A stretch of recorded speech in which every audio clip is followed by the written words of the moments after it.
On this episode of Faith and Focus, I want to do a little book review of this book called The Lost World of Genesis 1 by John Walton. And in it he talks about how we should view Genesis 1 a little bit differently than we typically do in evangelical churches. I'm not necessarily going to take a stance one way or the other, and I'll explain why in this episode. But I do want to encourage you to read this book. I thought it was a really good book, and I thought he had some interesting thoughts. So that's what I want to talk about on this episode.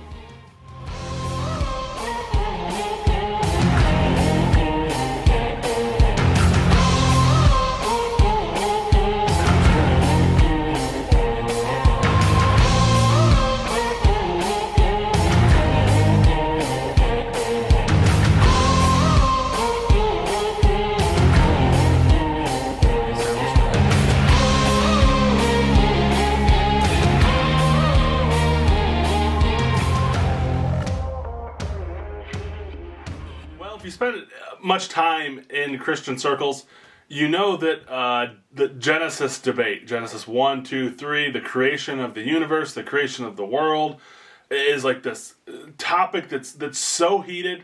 There's so much debate centering around it, and whether or not they're literal days or figurative days, or gap theories, or day-age theories, and every day is like 1,000 years, and all of this stuff gets kind of thrown around when talking about Genesis 1, 2, and 3. And it gets really heated.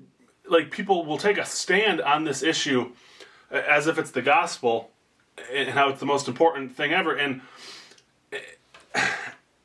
I'll just say right up front, and this may be bad that I'm saying this, and hopefully the spirit of what I'm trying to communicate comes across, but With the Genesis 1, like whether it's like literal, symbolic, figurative, poetic, what genre it should be read in, how long ago it happened, like all those questions, like, I don't really care. I mean, and I'm not to say that it's not important, but I don't care. I mean, I do care, but I don't care about it in the same way that, like, maybe I can make a comparison to show that I do care, but I don't care. What I mean is end time stuff, revelation stuff, what heaven is going to be like, what the new heavens will be like, and all this kind of stuff. It's not that I don't care about those things, but because I do have an opinion, or my opinions, I like to try to form an opinion about what that stuff's going to be like. But the reality is, it's not something I can control. It's not something I have say over. What it is what it's going to be, the new heavens and the new earth. When I get there, I could be like, oh, wow, is God going to completely annihilate this universe and this world and start a whole new one? Or is he going to just renew this universe so we'll be walking around on this same earth, but it will just look a lot better and be a lot less chaotic? I don't know. And people argue and debate about which one is which. But when I get there, I'm not going to make any arguments or complaints about which one God chooses to do. It's going to be good no matter what. And I think kind of the same thing about Genesis 1, whether it is poetic, whether it's literal, what it's exactly talking about, and when it happened, how long ago it happened. I just think, it doesn't really change my life at all. If I got, and I jokingly told someone a couple days ago, that if I died and got to heaven and God said, yeah, I actually created the universe, 150 years before you were born, Dennis, and everything that you thought happened longer ago than that was all just implanted thoughts that I put into the collective psyche of humanity. Really, I just created the universe 150 years before you were born. I would just say, oh, wow, that's interesting. Could you explain that a little bit more to me? It would be, I guess, interesting, but it wouldn't have changed anything about how I lived. It would just be new information. But this book, though, the Lost World of Genesis 1, and it's also important to note, he doesn't, and this guy's not, I don't know much about John Walton, but I know he's co-authored books with gentlemen who authored books for the school that I went to. So, and I went to a fairly evangelical Bible college, so I think that if they were authoring books with John Walton, he must not be completely crazy. And when you read the book, he's not there's nothing heretical or anything that he talks about, but in the book, he makes a compelling case, not denying that God created everything that exists, everything that is, God made, but his general point in this book is that Genesis 1 is not describing creation in material terms. Now, I'll come back to that concept. But what we think of when we read Genesis 1, and it's, the language does kind of lead us this way. In the beginning, we tend to think like, well, that must be the beginning of everything. In the beginning of everything that ever was or ever has existed. So we think this is the very beginning, but the Big Bang, when everything started. That must be when it's talking about. And so then this is what leads people to kind of try to draw conclusions about, well, when exactly did that happen? So then things play into that. You just have to start looking at genealogies in the book of Genesis and trying to add up genealogies and years and stuff and kind of counting backwards from there. And then you have to also consider, whether the day is a 24-hour day. That's, probably the most mainstream evangelical belief would be that it's a literal 24-hour day, that they are successive, day 1, day 2, day 3, 6-7 day creation week, and then we launch into Genesis 3 and everything from there on out, and you can add up the timelines, and so they count back, and that's where, people who believe in like a young earth belief, it's like 6,000-7,000 years old based on adding up all the numbers. That's where that comes from. But Genesis 1 never says anything about when this stuff happened. It makes no claim to that.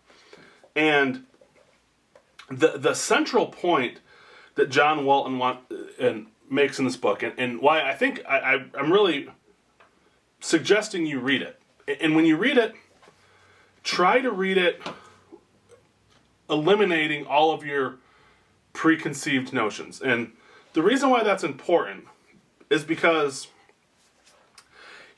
he makes the point that it's called cosmology, is the word, ancient cosmology, the study of how things began. And he makes this point that we look at cosmology from a material perspective. We look at it from a very scientific perspective. That is the Enlightenment world in which we live in.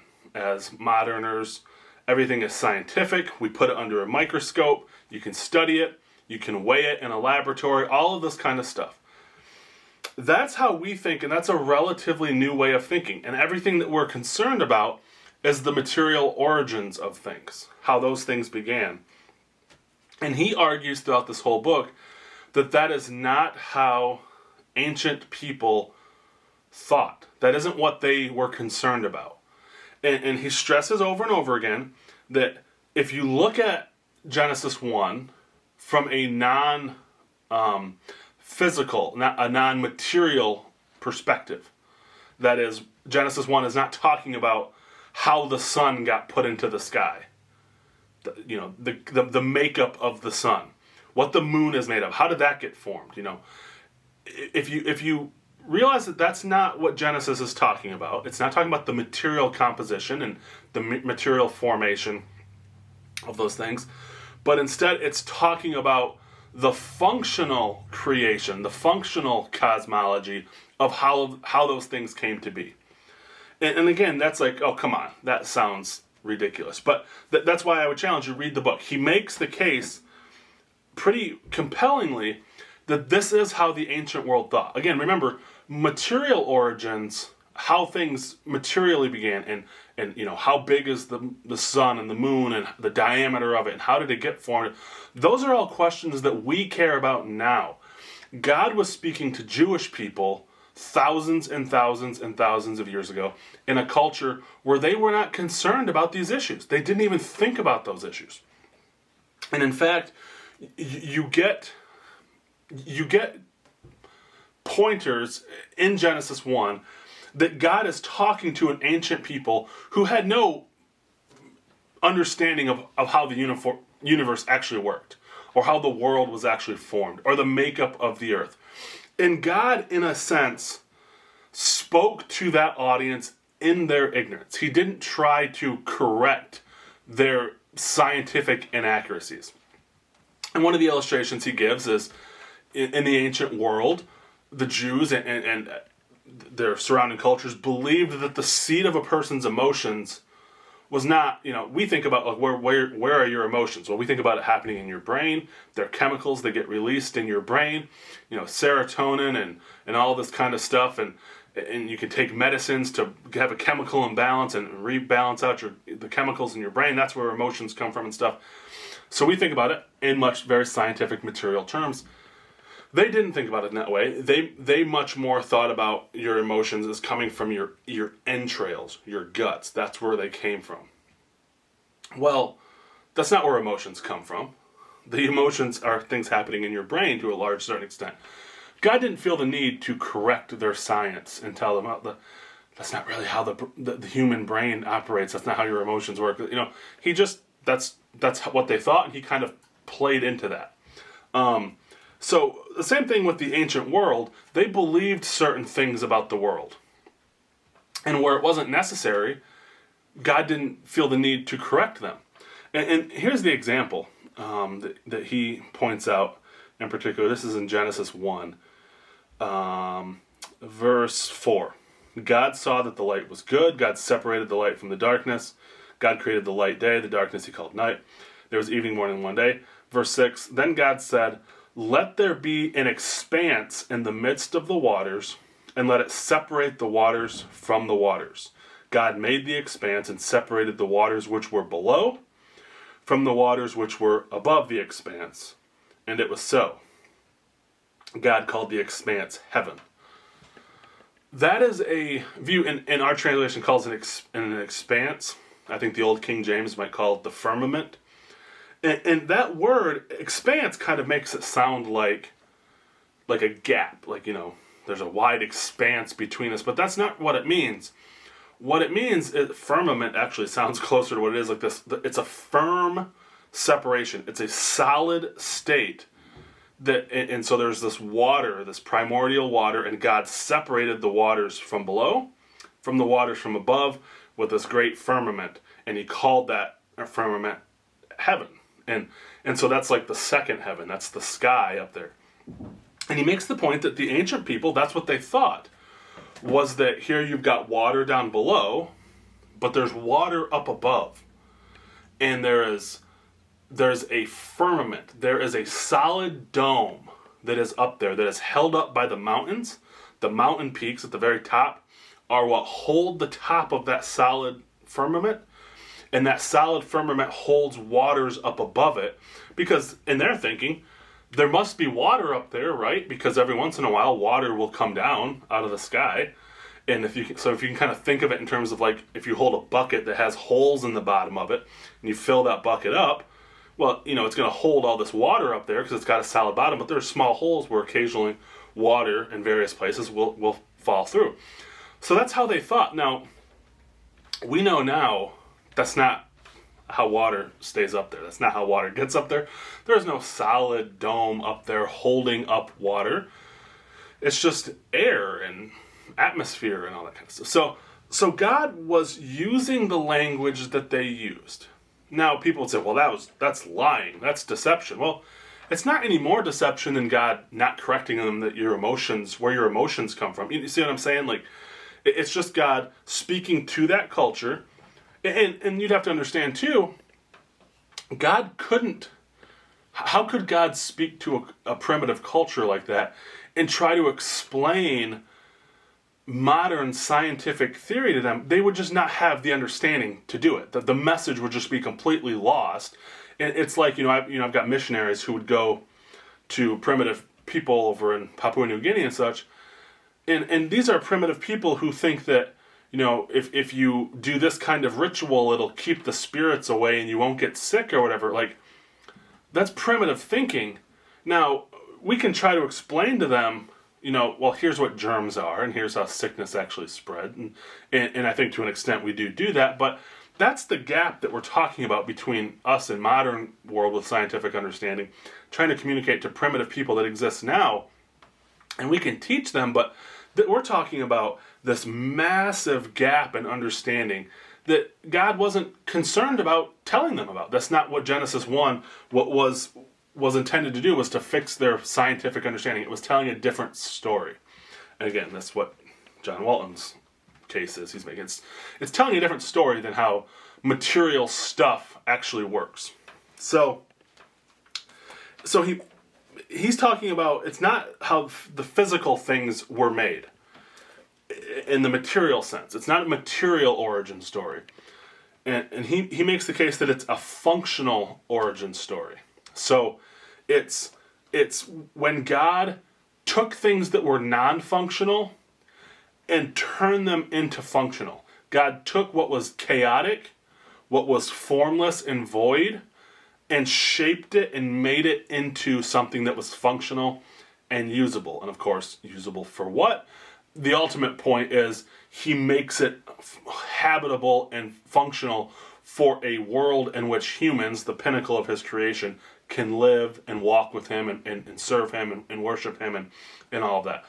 But so that's the story, is God's taking chaos and making order. He's taking darkness and making light. He's making non-function and making it into function. And Walton in this book makes the case that that is what the word create means. That's how they thought of creation. It was not, this iPhone did not exist a year ago, and then people in a factory somewhere, they smelted all this ore and this material and they gathered it together and put the screws together and what, that would be, now this phone is created. Someone created it.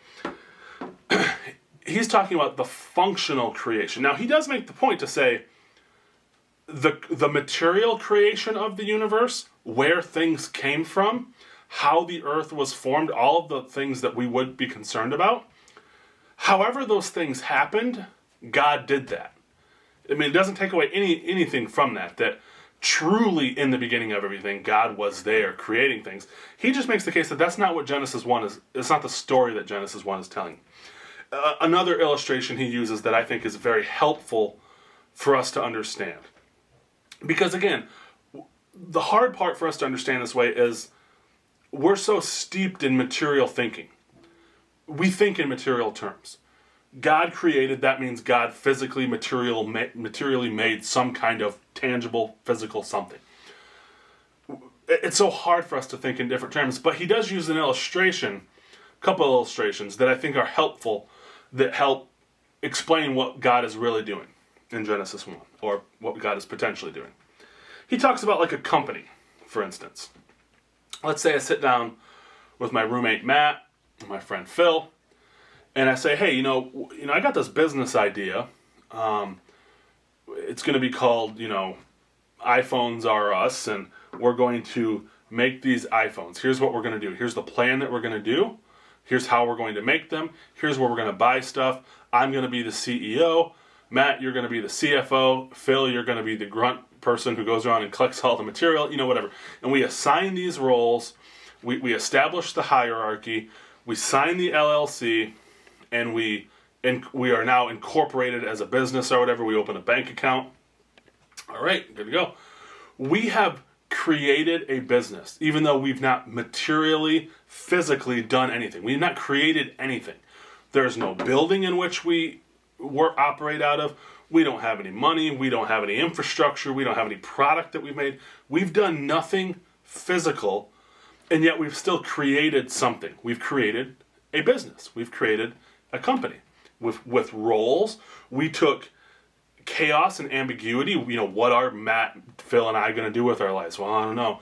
We're kind of aimless. Well, we've taken all that, we've shaped it and created now order and function. We've given purpose now, and we've created a structure and a hierarchy in which this business is going to operate. So we have created something, even though we haven't materially created anything. So that's one way in which ancient people thought more of creation. When God spoke and created, that's what he was doing. He was bringing order out of chaos. Another great illustration that I think is very apropos, considering that this earth is our home, this is where we live, he talks about, again, I'll use myself as an example. let's just assume that I have a wife and multiple kids who've had grandchildren and then great-grandchildren. I'm an old man. I'm 100 years old.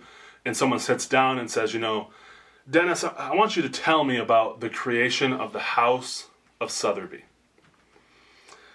If I was to say, 70 years ago, I sat down and bought a plot of land and I cut down some trees, maple trees, and I with this kind of a chainsaw, and I used an axe and cut up these things, and I planed down the wood into 12 by 4 lumber, whatever, I don't know, and we constructed this 2-story house, and we painted it with this kind of paint, and we put this kind of siding on it, and we put this kind of. That would be ridiculous, even though that would be literally me describing how I constructed and built the house of Sotheby. We know that that's not the story that's being asked. It's the house. How did you take your house and make it a home? How did you create this family? How did you create this nurtured environment? How did you, yes, take material objects. Yes, you took stuff that was there, but in it you built a home. I want to know more about that story. I don't care about how the house was formed. I don't care where the house came from. It's not that those questions aren't necessarily unimportant, but we as moderners and materialists, when we're looking at Genesis 1 and saying, well, God created the sun, that's what we're thinking of. Well, what kind of nails did he use? I wonder what kind of wood, how did he do that? Is it plasma? What did he, those are the questions we're asking, but that's not the questions that they cared about in Genesis 1. They were much more concerned about how did God take this thing and make it a home for humans. And this is very helpful too in trying to understand. Revelation obviously bookends Genesis in the Bible. Starts with Genesis, ends with Revelation, starts with creation in the beginning of all things, and it ends with this recreation and the end of all things, but really the beginning of eternity. But if you read the book of Revelation in the new heavens and the new earth, and this is something that I struggle with because I read it and I just think, well, this seems a little ridiculous. You've got a city that is like 1,500 miles, the New Jerusalem, 1,500 miles wide, by 1,500 miles long, by 1,500 miles tall. That's like a half the size of the continental United States. 1,500 miles out into space, the city. Does that tell me these are tall buildings? This is built on this giant hill. And then you just start to think, how could a city that size be on an Earth our size? Well, it must not be. We must have a planet much larger than the size of Jupiter in order to fit a city that tall. As far as length and width, it could fit just fine. But the height of it would be sticking, 1,500 miles out into space. It's just this comical, ridiculous thing.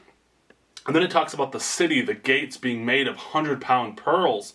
And you think, holy cow, where did God get a 100-pound pearl? That would have to have been a gigantic clam to get a pearl that big. And then, of course, we think, well, God can do anything he wants, right? God could make a gigantic planet that's that big. It's like, well, then how would the gravity affect us? That would really change. Well, we'll have resurrected bodies.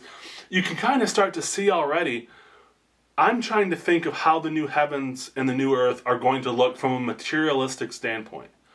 What is the structure of the stuff? How do you get a 100-pound clam? Whereas, that's not how they thought. They weren't thinking in terms of that. It's painting some other kind of picture. Now, maybe there are 100-pound pearls that are making these gates, and maybe there is this just gigantic planet that's so big that a 1,500-mile tall city can sit on it and not look ridiculous, and gravity is not out of control. I don't know. But the point is, that's not how I think we should necessarily look at Revelation, because it doesn't make sense materially to think of it in those terms. And that might not be the way we're supposed to look at Genesis 1, because, well, that's not the question that's being answered. So, all of that, that's just to whet your appetite, to suggest, hey, take a look at this book. You don't have to agree with everything he says, but the most important part, and the reason why I want to recommend this book and kind of open this discussion and suggest it, is because I think that we have to be willing to look at Genesis 1 from a different perspective. And again, this is where I'm at. I have no idea. And like I said at the beginning, it's not that I don't care, but it's not going to change my life one way or the other. Whether God did this 6,000 years ago, 10,000 years ago, 10 million years ago, 10 billion years ago, that doesn't change my life in any way. Now I know there are some people who say, well, it does matter, and this is a huge issue because God said He created it this way, and if He didn't create it that way, then God's a liar, and if God's a liar, you can't trust any of His word, and it's all untrue, and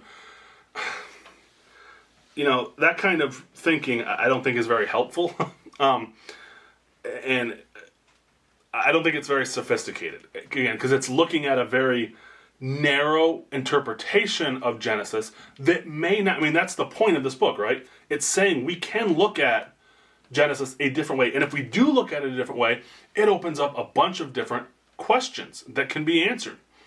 And maybe science has a role to play in explaining how things formed and where they came from and the role of science. And so the other part of why I think this is important is because science is getting increasingly more and more to the point where if you believe in a 6,000-year-old Earth, and again, I know a lot of people do, I'm not necessarily saying one way or the other in critiquing that, but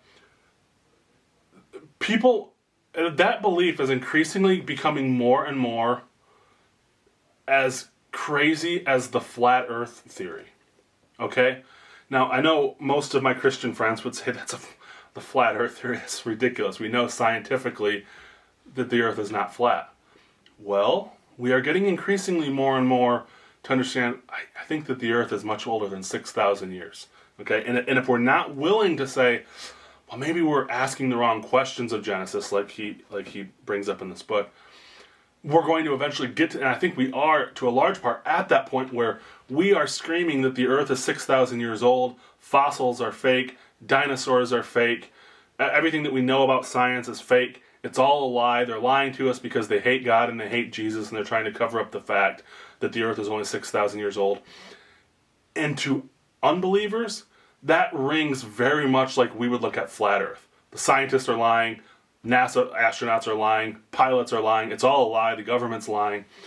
It's like, come on, that's not what science is showing us. So what it's doing is it's creating a stumbling block for people who don't know the Lord, and they're like, well, wait a second, you're telling me that if I believe in Jesus, I have to then believe that everything in Genesis happened 6,000 years ago and that the Earth is only 6,000. Well, what about, I can't believe that. That's too ridiculous. It's almost like asking them that they have to believe in a flat Earth. So, and I'm not saying that that's right or wrong for them to think that way. I'm just saying that is the way things are. That is the way that people think about the young Earth belief. And that is a stumbling block, an unjustifiable stumbling block that we are putting on people, that we are demanding that they accept as part and parcel of believing the gospel. And that is where I have trouble. To tell people that they have to believe something that, according to their scientific understanding, makes absolutely no sense. When there are people who truly love the Lord making a very compelling case that, well, wait a second, that might not even be the proper way to understand Genesis. So if we're putting up unnecessary stumbling blocks to people in order to defend a position that increasingly more and more does not seem to be a scientific understanding, then I think that is an unfair barrier to people who might otherwise come to know the Lord. And, I mentioned this online, and I got a lot of pushback. People said, well, if people have a problem with the Word of God, that's their fault. And people were comparing it to, well, I'm sure somebody raising from the dead is also a stumbling block. So you're saying we should compromise on that too? Now, I hope you see the difference between the two. Somebody raising from the dead, obviously Jesus, that is the gospel. If somebody stumbles over the gospel, well, that is what the gospel is intended to do. The message of the cross and the message of Christ is a stumbling block. It is hard to get over. But Genesis chapter 1 is not the gospel. If we are putting up unnecessary roadblocks over something that doesn't have to be. I mean, if it doesn't have to be this way. And I'm not saying that Christians can't have disagreements over, like wide disagreements over, but if we're going to elevate a material cosmological understanding of Genesis 1, that God created everything in 6 literal days 6,000 years ago, when all of our scientific understanding, we can look at it and think, how in the world did a fossil form over 6,000 years? And the best solution we can give is, well, it was the flood. You know, I don't know much about how fossils are formed, but I don't think that they're formed by lots of water being released onto the earth.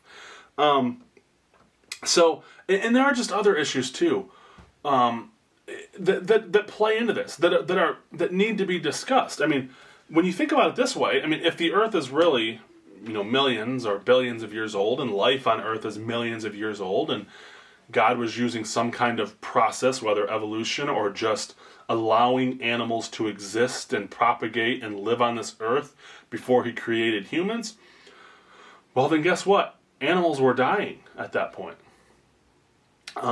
And so that raises the question of, well, how does death exist before the fall? And so then we have to ask questions, and this is probably one question that I wonder, like, well, what does that mean about death? If there was death before the fall, what does that mean when it says death came as a result of sin? And of course, he does address questions like that, and people do discuss that it's talking about like a spiritual death and death of humanity. And I can see some weight to that. I can see some merit to that, because you got to even think about, even before the fall, Adam and Eve were eating fruits and vegetables, right? I mean, and I know fruits are not sentient, but they are living things. They have cells in them which are alive, and when you eat them and digest them and process them, that's death. That's death happening. Now, the best I've heard Christians say is like, well, that's not the same. Well, it is. If death is death and decay is decay, then it did exist before the fall. And I've heard Christians say, well, maybe humans just processed food in a different way so that things didn't die. And again, this is why I say I don't necessarily care about how this stuff happened, because if I died and I got to heaven and God said, oh yeah, this is how they ate it. They just stuck an apple up to their forehead, and osmosis, the nutritions went through, like, okay, that would be interesting. It doesn't affect my life in any way. But we increasingly more and more have to give bizarre explanations when a perfectly reasonable explanation might exist otherwise. So we end up just coming up with silly things, again, like flat earth, when you ask a flat earther, well, if the earth is flat, why don't you just take your telescope and point it like this and look across the ocean and you'll see, Tokyo or something over there, right? And they'll say, well, no, it's because the atmosphere bends light. And it's like, well, if it bends light, and so that's when they say, well, why does the earth look like it has a curve to it? Well, it's because the light is being bent, and it just looks that way. Okay, if you're going to come up with ridiculous explanations to try and explain away any piece of evidence that might come, then there's probably no discussion to be had, and that's kind of the point, right? It's such a ridiculous theory, flat earth, that there is really no discussion to be had. They're just going to have is every pilot lying about how the earth is shaped? They have to know, right? I mean, they have flight patterns that go around the earth. Well, yeah, they're all lying because they get paid by the government, and they just have ridiculous theories.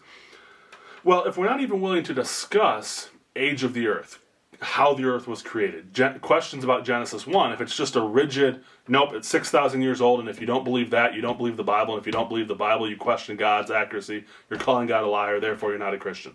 I mean, if that's the path that we go down, then we can't even have a discussion about this, as more and more evidence continues to come in to say, you know what, materially, a material cosmology may not be a question that the Bible's talking about. If we're not even willing to question that, then we're going to start putting up stumbling blocks and roadblocks to people coming to faith in Christ who are scientifically minded, who can't make that leap of faith. And if it's the case of what John Walton is suggesting, then that's a step of faith that God's not asking them to make. That's something that we are putting on them.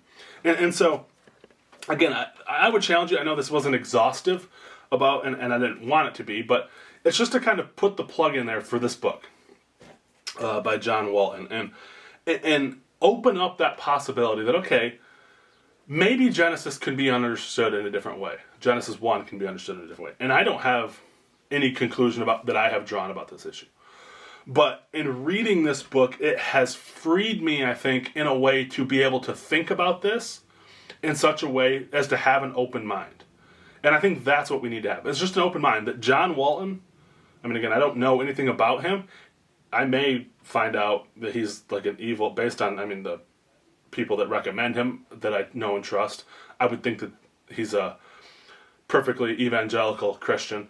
But I don't need to read what he says in this book and cast him out of Christianity because he has a different view of Genesis 1 than I might have or that other people might have.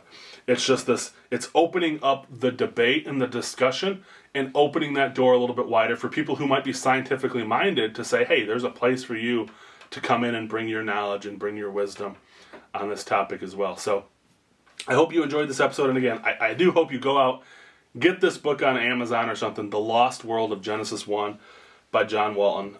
It's really engaging and it really makes you think. So I hope you enjoyed this episode. Have a good one.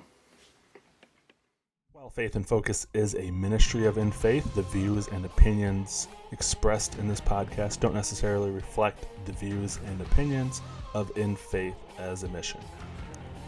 If you like what you heard on this episode, why don't you become a monthly supporter of the ministry? It really helps me out. $10 a month or whatever the Lord lays on your heart. So if you're interested in becoming a partner, you can text the word discipleship to 41444 or head over to infaith.org/Dennis-Southerby.